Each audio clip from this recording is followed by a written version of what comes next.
ನಮಸ್ಕಾರ ಎಲ್ಲರಿಗೂ ಆಯುಷ್ ಫ್ಯಾಷನ್ ವರ್ಲ್ಡ್ಗೆ ಸ್ವಾಗತ. ಸುಮಾರು ದಿನದ ನಂತರ ಈ ಚಾನಲ್ನಲ್ಲಿ ನಾನು ವಿಡಿಯೋನ ಅಪ್ಲೋಡ್ ಮಾಡ್ತಾ ಇದ್ದೀನಿ. ನನ್ನ ಸಬ್ಸ್ಕ್ರೈಬರ್, ನನ್ನ ಚಂದಾದಾರರಲ್ಲಿ ಒಂದು ವಿನಂತಿ. ಮೊದಲನೇದಾಗಿ ನಾನು ನಿಮ್ಮಲ್ಲಿ ಕ್ಷಮೆ ಯಾಚಿಸ್ತೇನೆ. ಕಾರಣ ಇಷ್ಟೇ, ಇಷ್ಟು ದಿನ ನೀವು ನನಗೋಸ್ಕರ ಸಬ್ಸ್ಕ್ರೈಬ್ ಮಾಡಿಕೊಂಡು ಎಷ್ಟೋ ಕ್ವಶನ್ಸ್ಗಳನ್ನ ಇಟ್ಟಿದ್ದೀರ. ಆ ಕ್ವಶನ್ಸ್ಗಳಿಗೆ ಯಾವುದಕ್ಕೂ ನಾನು ಆನ್ಸರ್ ಮಾಡೋಕ್ಕಾಗಿಲ್ಲ. ಇಲ್ಲಿ ನಾನು ಏನು ತೋರಿಸ್ತಾ ಇದ್ದೀನಿ ಅಂತಂದರೆ, ನಾನು ಕಟಿಂಗ್ ಮಾಡಲಿಕ್ಕೆ ಏನೇನು ವಸ್ತುಗಳನ್ನ ಫಸ್ಟು ರೆಡಿಯಾಗಿ ಇಟ್ಕೊಳ್ತೀನಿ ಅಂತ. 2 ಸ್ಕೇಲ್ ಇಟ್ಕೊಳ್ತೀನಿ, ಒಂದು ಕ್ರಾಸ್ ಪಟ್ಟಿ ನಾನೇ ಒಂದು ಪೇಪರ್ ಶೀಟಲ್ಲಿ ಕಟ್ ಮಾಡಿ ಇಟ್ಕೊಂಡಿದ್ದೀನಿ, ಹಾಗೆ ಒಂದು ಕರೋಲ್ಸ್ ಮಾರ್ಕರ್ ಒಂದು ಇಟ್ಕೊಂಡಿದ್ದೀನಿ. ಅದ್ರ ಜೊತೆಗೆ ಸ್ಲೀವ್ ಶೇಪರ್ ಮಾರ್ಕು, ಕತ್ರಿ ಪ್ಲಸ್ ಮಾರ್ಕರ್ ಇಟ್ಕೊಂಡಿದ್ದೀನಿ. ನಾನು ಯೂಸ್ ಮಾಡೋದು ಪಾಂಡಕ್ದು ಇದು ವ್ಯಾಕ್ಸಿನ್ ಮಾರ್ಕರು. ಕೈಗೆ ಅಂಟೋದಿಲ್ಲ, ಆಮೇಲೆ ಪೌಡರ್ ಆಗೋದಿಲ್ಲ. ಮತ್ತು ನನಗೆ ಸ್ವಲ್ಪ ಡಸ್ಟ್ ಇನ್ಫೆಕ್ಷನ್ ಆಗಿರೋದ್ರಿಂದ ಚಾಕ್ ಪೀಸ್ ಟೈಪ್ದು ಮಾರ್ಕರ್ ಬರುತ್ತಲ್ಲ, ಅದನ್ನು ನಾನು ಯೂಸ್ ಮಾಡೋದಿಲ್ಲ. ಸ್ಟಾರ್ಟಿಂಗಿಂದನೂ ನಾನು ಯೂಸ್ ಮಾಡ್ತಾ ಇರಲಿಲ್ಲ. ಮೊದಲೆಲ್ಲ ನಾನು ಕ್ರಯಾನ್ಸ್ ಯೂಸ್ ಮಾಡ್ತಾಯಿದ್ದೆ. ಅದನ್ನು ಬಿಟ್ಟರೆ ಅಪ್ಸರಾ ಅವ್ರದ್ದು ಮಾರ್ಕರ್ ವೈಟ್ ಬರ್ತಾಯಿತ್ತು, ಗ್ಲಾಸ್ ಮಾರ್ಕರ್, ಅದನ್ನು ಯೂಸ್ ಮಾಡ್ತಾಯಿದ್ದೆ. ಯಾಕಂತಂದರೆ ಅದೆಲ್ಲ ಹೇಗೆ ಅಂತಂದರೆ, ನಾವು ಮಾರ್ಕರ್ ಹಾಕ್ಕೊಂಡು ಆದ್ರ ನಂತರ ಐರನ್ ಮಾಡ್ತೀವಲ್ಲ, ಐರನ್ನಲ್ಲಿ ಫುಲ್ ಮೆಲ್ಟಾಗಿ ಹೋಗ್ಬಿಡುತ್ತೆ, ಮಾರ್ಕರ್ ಉಳಿಯೋದಿಲ್ಲ. ಇನ್ನೊಂದು, ನಾನು ಚಾಕ್ ಪೀಸ್ ಮಾರ್ಕರ್ ಯಾಕೆ ಯೂಸ್ ಮಾಡಲ್ಲ ಅಂತಲೂ ಹೇಳ್ಬಿಡ್ತೀನಿ. ಕಾರಣ ಇಷ್ಟೇ, ಚಾಕ್ ಪೀಸ್ ಮಾರ್ಕರ್ ಹಾಕಿರ್ತೀವಲ್ವ, ನಾವೇನಾದರೂ ಟಕ್ಸ್ ಮಾರ್ಕ್ ಏನಾದರೂ ಇಟ್ಕೊಂಡು ಚಾಕ್ ಪೀಸ್ ಮಾರ್ಕರ್ನ ಯೂಸ್ ಮಾಡ್ತಾ ಹೋದಾಗ ಏನಾಗುತ್ತೆ ಅಂದರೆ, ನೀಡಲ್ಸು ಬೇಗ ಪಾಯಿಂಟ್ ಹೋಗ್ತಾಯಿತ್ತು. ಆ ಕಾರಣಕ್ಕೋಸ್ಕರ ನಾನು ಚಾಕ್ ಪೀಸ್ ಮಾರ್ಕ್ ಯೂಸ್ ಮಾಡಲ್ಲ. ಇನ್ನೊಂದು, ನನಗೆ ಅದ್ರ ಡಸ್ಟಿಂದ ತುಂಬ ಅಂದರೆ ನನಗೆ ಮೂಗು ಕಡಿಯುತ್ತೆ, ಅಕ್ಷಿ ತುಂಬ ಬರುತ್ತೆ. ಆ ಕಾರಣಕ್ಕೋಸ್ಕರ ನಾನು ಇದು ಚಾಕ್ ಪೀಸ್ ಮಾರ್ಕರ್ನ ಯೂಸ್ ಮಾಡೋದಿಲ್ಲ. ಸೊ ಹಾಗೆಯೇ ಯಾರಾದರೂ ಒಬ್ಬರೇ ಕಸ್ಟಮರು 3-4 ಬ್ಲೌಸ್ ಕೊಟ್ಟಿದ್ದಾರೆ ಅಂತಂದರೆ ನಾನು ಏನು ಮಾಡ್ತೀನಿ ಗೊತ್ತಾ, ಪದೇ ಬ್ಲೌಸ್ ಇಟ್ಕೊಂಡು ಮೆಜರ್ಮೆಂಟ್ ನೋಡ್ಕೊಳಕ್ಕೆ ಹೋಗಲ್ಲ. ಒನ್ ಟೈಮ್ ಒಂದು ಇದನ್ನು ಮಾಡ್ಕೊಂಬಿಟ್ಟಿದ್ದೀನಿ. ಯಾಕಂತಂದರೆ ನೆಕ್ಸ್ಟು ಆ ಕಸ್ಟಮರ್ ಕೊಟ್ಟರು ಅಂತಂದರೆ ವಿತೌಟ್ ಬ್ಲೌಸಲ್ಲಿ ಆ ಮಾರ್ಕ್ ಹಾಕಿರ್ತೀನಲ್ಲ, ಅದನ್ನು ನೋಡಿಕೊಂಡೆ ನಾನು, ಅಂದರೆ ಮಾರ್ಕ್ ಏನು ಅಂದರೆ ಅವ್ರದ್ದು ಅಳತೆ ಏನು ಬರೆದಿಟ್ಕೊಂಡಿರ್ತೀನೋ ಆ ಅಳತೆ ಪ್ರಕಾರನೇ ನಾನು ಕಟ್ ಮಾಡಿಬಿಟ್ಟು ಹೊಲ್ಬಿಟ್ಟು ಕೊಡ್ತೀನಿ. ಬ್ಲೌಸ್ ಕೊಟ್ಟಿಲ್ಲ ಅಂದರೂ ಪರವಾಗಿಲ್ಲ, ನೀಟಾಗಿ ಹೊಲ್ಬಿಟ್ಟು ಕೊಡ್ತೀನಿ. ಅಮ್ಮಮ್ಮ ಅಂದರೆ ಒಂದು 1/4 ಇಂಚಲ್ಲಿ ಲೂಸು ಟೈಟ್ ಆಗ್ಬೋದು ಅಷ್ಟೇ. ಯಾಕಂದರೆ ನನಗೆ 2 ಇಂಚ್ ಎಕ್ಸ್ಟ್ರಾ ತೊಗೊಳ್ತೀನಿ, ಹಾಗಾಗಿ ಅದನ್ನು ಬಿಟ್ಟರೆ ಇನ್ನೇನೂ ಇದಿಲ್ಲ. ಇದಿಷ್ಟು ಇವತ್ತಿಂದಾದರೆ. ಈ ವಿಡಿಯೋದಲ್ಲಿ ಒಂದು ಚಿಕ್ಕದಾದ ಮೋಟಿವೇಶನ್ ಹೇಳಬೇಕು ಅಂತ ಅಂದ್ಕೊಂಡಿದ್ದೀನಿ. ಮೋಟಿವೇಶನ್ ಯಾರಿಗೆ ಅಂತಂತಂದರೆ, ಟೈಲರ್ಸ್ಗಳಿಗೂ, ಅದ್ರ ಜೊತೆಗೆ ಟೈಲರ್ಸ್ಗಳಿಗೆ ಬಟ್ಟೆ ಕೊಡ್ತಕ್ಕಂಥ ಕಸ್ಟಮರ್ಗೂ, ಇಬ್ಬರಿಗೂ ಹೇಳ್ತಾ ಇದ್ದೀನಿ. ದಯವಿಟ್ಟು ಯಾರೂ ಅನ್ಯತಾ ಭಾವಿಸ್ಬೇಡಿ.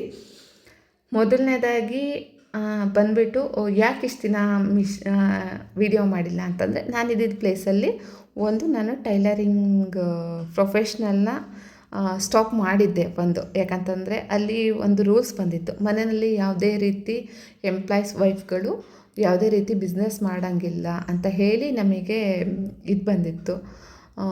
ರೂಲ್ಸ್ ಬಂದಿರೋದ್ರಿಂದ ಆ ರೂಲ್ಸ್ನ ನಾವು ಫಾಲೋ ಅಪ್ ಮಾಡಲೇಬೇಕಾಗುತ್ತೆ. ಯಾಕಂತಂದರೆ ಒಂದು ಟೌನ್ಶಿಪ್ಪಲ್ಲಿ ಇದ್ದೀವಿ ಅಂತಂದಾಗ, ಟೌನ್ಶಿಪ್ಪಲ್ಲಿ ಪ್ರತಿಯೊಬ್ಬರದ್ದು ಒಂದೇ ರೀತಿ ಇರಲೇಬೇಕಾಗುತ್ತೆ. ಆ ಕಾರಣದಿಂದ ನಾನು ಅಲ್ಲೊಂದು ಸ್ವಲ್ಪ ಟೈಲರಿಂಗ್ನ ಸ್ಟಾಪ್ ಮಾಡಿದ್ದೆ.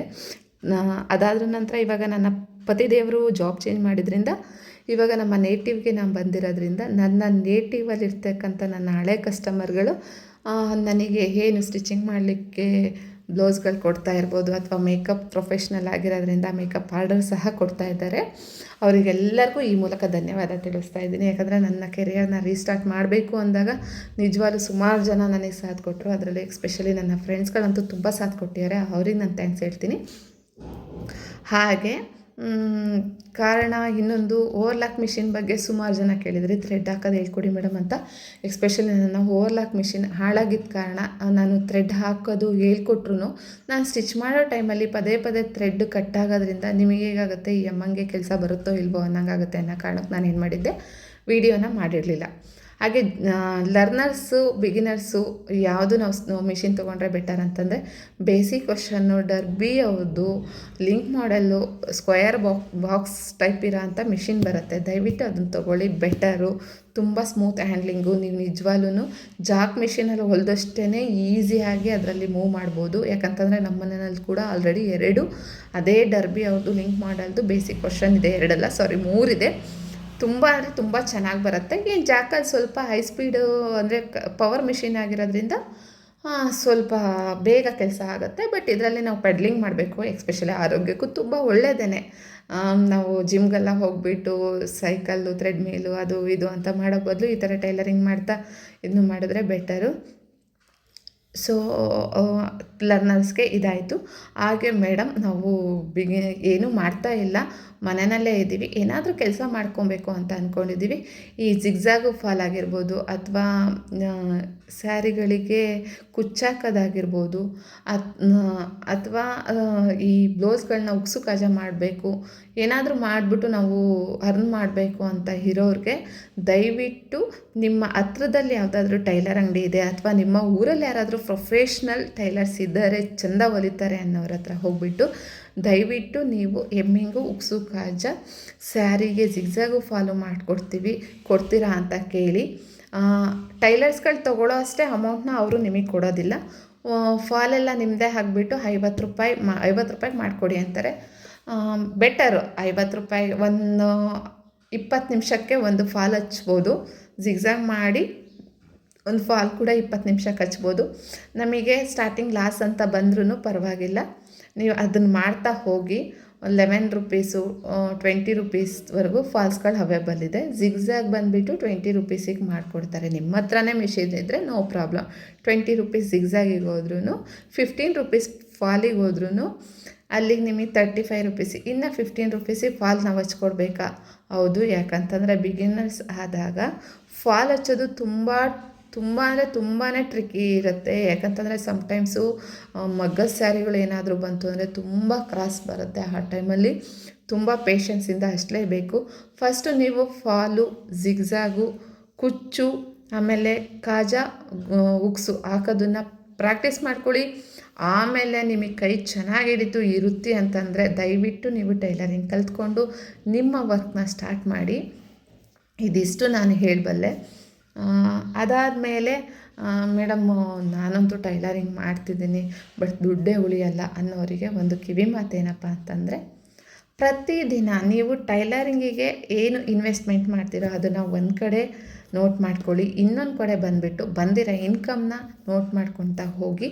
ಹಾಗೆ ಅದ್ರ ಜೊತೆಗೆ ಇನ್ನೊಂದು ಸೈಡಲ್ಲಿ ಬಂದುಬಿಟ್ಟು ನೀವು ಡೈಲಿ ನೀವು ಮನೆಗೆ ಆಗಲಿ ಏನಾದರೂ ಅಮೌಂಟ್ನ ಖರ್ಚು ಮಾಡ್ತಿದ್ದೀರಾ ಅಂತಂತಂದರೆ ಅದನ್ನು ಕೂಡ ಎಂಟ್ರಿ ಮಾಡ್ತಾ ಹೋಗಿ. ಒಂದು ಸಾಲ ಇರ್ಬೋದು, ಸಂಘ ಕಟ್ಟೋದಿರ್ಬೋದು, ಅಥವಾ ಯಾರಿಗಾದರೂ ಕೈಗಡೆ ಇಸ್ಕೊಂಡವ್ರಿಗೆ ಕೊಡೋದಿರ್ಬೋದು, ಅಥವಾ ಬ್ಯಾಂಕ್ ಡೆಪಾಸಿಟ್ ಎನಿ ಅಥವಾ ಮಕ್ಕಳು ಶಾಲೆ ಫೀಸ್ ಇರ್ಬೋದು, ಅಥವಾ ಮನೆಗೆ ದಿನಸಿ ಇರ್ಬೋದು. ಇಲ್ಲ ಮೇಡಮ್ ನಾವು ಟೈಲರಿಂಗ್ ಮಾಡೇ ನಾವು ಜೀವನ ಮಾಡ್ತಾ ಇರೋದು, ಹಂಗಾಗಿ ಬಂದಿದ್ದು ಗೊತ್ತಾಗಲ್ಲ ಹೋಗಿದ್ದು ಗೊತ್ತಾಗಲ್ಲ ಅನ್ನೋರು ಡೈಲಿ ಒಂದು ನಿಮ್ಮ ಇನ್ಕಮ್ ರಾತ್ರಿ ಎಲ್ಲ ಮುಗ್ದಾದ್ಮೇಲೆ 10 ಗಂಟೆಗೆ ಟಿ ವಿ ನೋಡ್ತಾನೋ ಅಥವಾ ಆರಾಮಾಗಿ ಫ್ರೀಯಾಗಿ ಕೂತಿದ್ದೀರಾ ಊಟ ಆದಮೇಲೆ ಅಂದರೆ 10 ನಿಮಿಷ ಟೈಮ್ನ ಎತ್ತಿಟ್ಬಿಟ್ಟು ಟೈಲರಿಂಗಿಗೆ ನಾನು ದಾರ ತಂದೆ, ಲೈನಿಂಗ್ ತಂದೆ, ಅಥವಾ ಇನ್ನೊಂದೇನೋ ತಂದೆ, ಆಯಿಲ್ ಏನೇ ಆಗಿರ್ಬೋದು, ಅದನ್ನು ಟೈಲರಿಂಗಿಗೆ ಇನ್ವೆಸ್ಟ್ಮೆಂಟ್ ಅಂತ ಹೇಳಿ ಹಾಕ್ಕೊಂಡು ಒಂದು ಕಡೆ ಬರೆದಿಟ್ಕೊಳ್ಳಿ.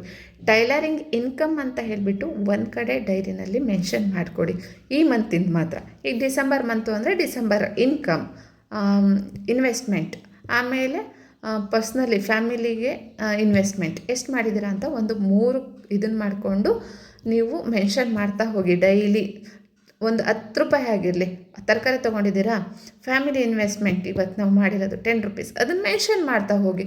ಆವಾಗ ನಿಮಗೆ ಏನಾಗುತ್ತೆ, ನಾನು ಎಷ್ಟು ಡೈಲಿ ದುಡಿತಾ ಇದ್ದೀನಿ, ಡೈಲಿ ಎಷ್ಟು ಖರ್ಚು ಮಾಡ್ತಾ ಇದ್ದೀನಿ ಅನ್ನೋದು ನಿಮಗೆ ಒಂದು ಅಂದಾಜು ಮೊತ್ತ ಸಿಗುತ್ತೆ. ಹಾಗೆ ನೆಕ್ಸ್ಟ್ ವಿಡಿಯೋದಲ್ಲಿ ನಾನು ನಿಜವಾಗ್ಲೂ ನಾವು ಯಾವ ರೀತಿ ಕಸ್ಟಮರ್ನ ಅಟ್ರ್ಯಾಕ್ಟ್ ಮಾಡಬೇಕಾಗತ್ತೆ. ಟೈಲರಿಂಗಲ್ಲಿ ಇಲ್ಲ ಮೇಡಮ್ ನಾನು ತುಂಬ ಪರ್ಫೆಕ್ಟ್ ಇದ್ದೀನಿ, ನನ್ನ ಅಳತೆ ಬ್ಲೌಸ್ಗಳಾಗಿರ್ಬೋದು ಅಥವಾ ನನ್ನ ಫ್ಯಾಮಿಲಿ ಅವ್ರದ್ದಾಗಿರ್ಬೋದು ತುಂಬ ಚೆನ್ನಾಗಿ ಬ್ಲೌಸ್ ಹೊಲಿತೀನಿ, ಬಟ್ ಕಸ್ಟಮರ್ ಕೊಡೋ ಬ್ಲೌಸ್ಗಳು ನನ್ನ ಕಡೆ ಹೆಂಗಾಗ್ತಿದೆ ಅಂತಂದರೆ ಒಂದು ಲೂಸ್ ಆಗುತ್ತೆ, ಇಲ್ಲ ಟೈಟ್ ಆಗುತ್ತೆ. ಈ ಅಂಡರ್ ಅಂದರೆ ಆರ್ಮೋಲಲ್ಲಿ ತುಂಬ ಲೂಸ್ ಬರುತ್ತೆ. ಆಮೇಲೆ ಅವರು ಬ್ರೆಸ್ಟ್ ಪೋರ್ಷನ್ ತುಂಬ ಇದಿರೋದ್ರಿಂದ ನಮಗೆ ಅದು ಫಿಟ್ಟಿಂಗ್ ಕೊಡೋಕ್ಕಾಗ್ತಾ ಇಲ್ಲ. ಬ್ರೆಸ್ಟ್ ಪೋರ್ಷನಲ್ಲಿ ಹೇಗೆ ಯಾವ ರೀತಿ ಮಾಡಬೇಕು ಅಂತ ಯಾರಿಗಾದರೂ ಇತ್ತು ಅಂತಂದರೆ ದಯವಿಟ್ಟು ಅವರು ಕಮೆಂಟ್ ಸೆಕ್ಷನಲ್ಲಿ ತಿಳಿಸಿ. ಹಾಗೆ ಬ್ಲೌಸ್ ಅಂತಂದರೆ 36 ಇದೆ ಅವರಿಗೆ ಅಂತಂದರೆ ಪ್ರತಿಯೊಬ್ರದ್ದು 36 ಸೈಜು ಒಂದೇ ಥರ ಬರೋದಿಲ್ಲ. ಹೇಳ್ತೀನಿ ಕೇಳಿ. ಬಾಡಿ ವಿಡ್ತು ಕೆಲವ್ರದ್ದು 36 ಇತ್ತು ಅಂತಂದರೆ ಕೆಲವ್ರದ್ದು ಬ್ರೆಸ್ಟ್ ಪೋರ್ಷನ್ಸ್ ತುಂಬ ದೊಡ್ಡ ಇರುತ್ತೆ, ಇನ್ನು ಕೆಲವ್ರದ್ದು ಬ್ರೆಸ್ಟ್ ಪೋರ್ಷನ್ನೇ ಇರೋದಿಲ್ಲ, ಆದರೂ 36 ಇರುತ್ತೆ. ಅಂಥವ್ರಿಗೆಲ್ಲ ಯಾವ ರೀತಿ ಹೊಲಿಬೇಕು, ಯಾವ ರೀತಿ ಅಳತೆ ತೊಗೊಬೇಕು ಅನ್ನೋದನ್ನು ನಾನು ನಿಜವಾಗ್ಲೂ ನೆಕ್ಸ್ಟ್ ವೀಡಿಯೋನಲ್ಲಿ ಮೆನ್ಷನ್ ಮಾಡ್ತೀನಿ. ಯಾರಿಗಾದರೂ ಏನಾದರೂ ಇನ್ನು ಮುಂದೆ ಕೇಳಬೇಕು ಅನ್ನೋದಿದ್ದರೆ ದಯವಿಟ್ಟು ನಾನು 2 ದಿನಕ್ಕೊಂದು ಸತಿ ವೀಡಿಯೋನ ಅಪ್ಲೋಡ್ ಮಾಡೇ ಮಾಡ್ತೀನಿ. ಮೋಟಿವೇಶನ್ ತಿಳಿಸ್ತೀನಿ. ಇನ್ನೊಂದು ಏನಪ್ಪ ಅಂತಂದರೆ, ನಮ್ಮ ಗಂಡ ಇರ್ಬೋದು ಅಥವಾ ನಮ್ಮ ಮನೆಯಲ್ಲಿ ತಂದೆ ತಾಯಿ ಇರ್ಬೋದು, ಅವರು ಏನೇ ದುಡಿತಾರೆ ಅಂದ್ರೂ ನೋಡಿ, ಬೇರೆಯವ್ರ ದುಡ್ಡು ನಮಗೆ ನಿಮಿತ್ತ ಮಾತ್ರ ಆಗಿರುತ್ತೆ. ಆದರೆ ನಮ್ಮ ದುಡಿಮೆ ಅನ್ನೋದಿರುತ್ತಲ್ಲ, ಅದು ಪರ್ಮನೆಂಟ್. ಯಾಕಂತಂತಂದರೆ ಯಾವ ಟೈಮಲ್ಲಿ ಯಾವುದಕ್ಕೆ ನಾವು ಸೆಟ್ ಆಗಬೇಕು ಅನ್ನೋದು ನಿಜವಾಗ್ಲೂ ಗೊತ್ತಾಗಲ್ಲ. ಆಗಿರೋದ್ರಿಂದ ಪ್ರತಿಯೊಬ್ಬರು ಹೆಣ್ಮಕ್ಳು ಸಣ್ಣದಾಗಲಿ ತಮ್ಮದೇ ಆದ ಇನ್ಕಮ್ ಸೋರ್ಸ್ನ ಕಂಡುಕೊಳ್ಳಿ ಅಂತ ಹೇಳ್ತಾ ಇದ್ದೀನಿ. ಯಾರಿಗೆಲ್ಲ ಈ ವಿಡಿಯೋ ಇಷ್ಟ ಆಯಿತು ಲೈಕ್ ಆ್ಯಂಡ್ ಶೇರ್ ಕಮೆಂಟ್ ಮಾಡೋದನ್ನು ಮರಿಬೇಡಿ. ಹೊಸ್ದಾಗಿ ನೋಡ್ತಾ ಇರೋರು ಸಬ್ಸ್ಕ್ರೈಬ್ ಮಾಡ್ಕೊಳ್ಳಿ. ಇದುವರೆಗೂ ನನ್ನ ಒಂದು ಸೀರೆ ಫಾಲ್ ಹಚ್ಚೋ ವೀಡಿಯೋಕ್ಕೆ ಎಷ್ಟು ಜನ ಸಬ್ಸ್ಕ್ರೈಬರ್ ಆಗಿದ್ದೀರಾ, ಎಷ್ಟೊಂದು ಜನ ವ್ಯೂಸ್ ಬಂದಿದೆ, ಹಾಗೆ ಲೈಕ್ ಕೂಡ ಬಂದಿದೆ. Thank you. ಎಷ್ಟೊಂದು ತುಂಬ ಚೆನ್ನಾಗಿ ಗ್ರೋತಲ್ಲಿತ್ತು, ಬಟ್ ನನ್ನ ಸಡ್ಡೆಯಿಂದನೇ ನಾನು ನನ್ನ ಚಾನಲ್ನ ಗ್ರೋತ್ ಕಮ್ಮಿ ಮಾಡಿಕೊಂಡೆ ಅಂತಲೇ ಹೇಳ್ಬೋದು. ಇನ್ನು ಮುಂದೆ ನನ್ನ ಯೂಟ್ಯೂಬರ್ ಸಬ್ಸ್ಕ್ರೈಬರ್, ಅದರಲ್ಲೂ ಆಯುಷ್ ಫ್ಯಾಷನ್ ವರ್ಲ್ಡ್ ಸಬ್ಸ್ಕ್ರೈಬರಿಗೆ ಯಾವುದೇ ರೀತಿ ನನ್ನಿಂದ ಮೋಸ ಆಗೋದಿಲ್ಲ. ಇನ್ ಟೈಮ್ ವಿಡಿಯೋ ಬಂದೇ ಬರುತ್ತೆ. ಯಾರಿಗೆಲ್ಲ ಈ ವಿಡಿಯೋ ಇಷ್ಟ ಆಯಿತು ಲೈಕ್ ಮಾಡೋದನ್ನು ಮರಿಬೇಡಿ. ಹೆಚ್ಚಿನ ಮೋಟಿವೇಶನ್ಗಾಗಿ ನನ್ನ ಚಾನಲ್ನ ಫಾಲೋ ಮಾಡಿ. ನೆಕ್ಸ್ಟಿಂದ ನಾನು ನಿಜವಾಗ್ಲೂ ಕ್ಲಾಸಸ್ನ ಶುರು ಮಾಡ್ತಾ ಹೋಗ್ತೀನಿ. ಕ್ಲಾಸಲ್ಲಿ ನಾನು ಮೆನ್ಷನ್ ಮಾಡ್ತೀನಿ ಕ್ಲಾಸಸ್ ನಂಬರ್ಗಳನ್ನ. ಅದನ್ನು ನೋಡಿಕೊಂಡು ನೀವು ಲರ್ನಿಂಗ್ನ ಕಲಿಬೋದು. ಸೊ ಮೊದಲನೇ ಕ್ಲಾಸ್ ಬಂದುಬಿಟ್ಟು ಪ್ಲೈನ್ ಬ್ಲೌಸು, ಕಾಟನ್, ಅದು ಕ್ವೀನಿ ಇರ್ಬೋದು ಅಥವಾ ಪ್ಲೈನ್ ಬ್ಲೌಸು ವಿತೌಟ್ ಲೈನಿಂಗ್ ಹೊಲಿಯೋದನ್ನು ನಾನು ಹೇಳ್ಕೊಡ್ತೀನಿ. ಯಾರೆಲ್ಲ ಅದನ್ನು ನೋಡಿ ಕಲಿಬೇಕು ಹೊಲಿಬೇಕು ಅಂತಿದ್ದೀರಾ, ನಿಮ್ಮ ಮನೆಯಲ್ಲಿರ್ತಕ್ಕಂಥ ಯಾವುದಾದ್ರೂ ಒಂದು ಕಾಟನ್ ಕ್ವೀನಿ ಬ್ಲೌಸ್ ತೊಗೊಂಡು ಆ ವಿಡಿಯೋ ನೋಡ್ಕೊಂಡು ಕಟ್ ಮಾಡಿಕೊಂಡು ಸ್ಟಿಚ್ ಮಾಡ್ಕೊಳ್ಳಿ. ಯಾಕೆಂದರೆ ಪಾರ್ಟ್ ಬೈ ಪಾರ್ಟ್ ತೋರಿಸ್ತಾ ಹೋಗ್ತೀನಿ. ಒಂದು ದಿನ ಬ್ಲೌಸಿನ ಹಿಂಭಾಗದ್ದು ಮುಂಭಾಗದ್ದು ಕಟಿಂಗ್ ತೋರಿಸ್ಕೊಡ್ತೀನಿ. ಹಾಗೆ ಇನ್ನೊಂದು ದಿನ ತೋಳು ಕಟಿಂಗು, ಹಾಫ್ ತೋಳಾಗಿರ್ಬೋದು ಅಥವಾ ಫುಲ್ ತೋಳಾಗಿರ್ಬೋದು, ಎಲ್ಬೋ ಲೆಂತ್ ತೋಳಾಗಿರ್ಬೋದು, ಕ್ಯಾಪ್ ಸ್ಲೀವ್ ಅಥವಾ ಎಲ್ಬೋ ಲೆಂತ್ ಸ್ಲೀವು ಯಾವ ರೀತಿ ಕಟ್ ಮಾಡಬೇಕು ಅಂತ ಹೇಳ್ಕೊಡ್ತೀನಿ. ಅದೆಲ್ಲ ಆದ ನಂತರ ಟಕ್ಸ್ ಮಾರ್ಕ್ ಯಾವ ರೀತಿ ಅಳತೆನಲ್ಲಿ ಇಟ್ಕೊಬೇಕು, ಅದು ದೊಡ್ಡ ಅಳತೆ ಅಂದರೆ ದಪ್ಪ ಸೈಜ್ನವರಿಗೆ ಬ್ರೆಸ್ಟ್ ಇದ್ದರೆ, ಅಥವಾ ಮೀಡಿಯಮ್ ಸೈಜು, ಅಥವಾ ಇಲ್ಲ ಬ್ರೆಸ್ಟ್ ಸೈಜೇ ಇಲ್ಲ ಅನ್ನೋರಿಗೆ ಯಾವ ರೀತಿ ತೊಗೊಂಡು ಹೊಲಿಬೇಕು ಅನ್ನೋದನ್ನು ನಾನು ತೋರಿಸ್ಕೊಡ್ತಾ ಹೋಗ್ತಾಯಿದ್ದೀನಿ. ಎಕ್ಸ್ಪೆಷಲಿ ಬ್ಲೌಸ್ ಹೊಲಿತಾ ಇದ್ದೀವಿ ಅಂದರೆ ಬ್ರೆಸ್ಟ್ ಪೋರ್ಷನ್ ನೀಟಾಗಿದ್ದರೆ ಮಾತ್ರ ಬ್ಲೌಸು ಲುಕ್ ಕಾಣೋದು. ಇಲ್ಲ ಅಂತಂದರೆ ಹಿಂದೆ ಬ್ಲೌಸ್ ಎದ್ದಂಗೆ ಕಂಟ್ಲಲ್ಲಿ ಅಂದರೆ ಆರ್ಮೋಲಲ್ಲಿ ಲೂಸು ನರಿಗೆ ಬಂದಂಗೆ ಹಾಗೇ ಆಗುತ್ತೆ. ಆಗಿರೋದ್ರಿಂದ ದಯವಿಟ್ಟು ನಾನು ಹೇಳ್ಕೊಡೋ ಟಿಪ್ಸ್ನ ಪಕ್ಕ ಫಾಲೋ ಮಾಡ್ತಾ ಹೋಗಿ. ಹಾಗೆ ಅಳತೆಗೆ ಮಾತ್ರ ಟೇಪು, ಸ್ಕೇಲು, ಮಾರ್ಕರು, ಕತ್ರಿ, ಹಾಗೆ ಬೆಲ್ಟ್ ಪಟ್ಟಿಗೆ ಒಂದು ಕ್ರಾಸ್ ಬೆಲ್ಟ್ ಪಟ್ಟಿಗೆ ಒಂದು ಯಾವುದಾದ್ರು ದಪ್ಪ ಶೀಟು ಕಾಟನ್ ಬೋರ್ಡ್ಗಳನ್ನ ಇಟ್ಕೊಂಡು ಅದನ್ನು ಕಟ್ ಮಾಡಿ ಇಟ್ಕೊಂಬಿಡಿ. ಇವೆಲ್ಲ ಈಸಿ ಆಗುತ್ತೆ. ತೋರಿಸ್ಕೊಡ್ತೀನಿ ನೆಕ್ಸ್ಟ್ ವೀಡಿಯೋನಲ್ಲಿ. ಯಾರಿಗೆಲ್ಲ ಬ್ಲೌಸ್ ಕಲಿಬೇಕು ಅಂತ ಇಂಟ್ರೆಸ್ಟ್ ಇದೆ ದಯವಿಟ್ಟು ಕಮೆಂಟ್ ಮಾಡಿ.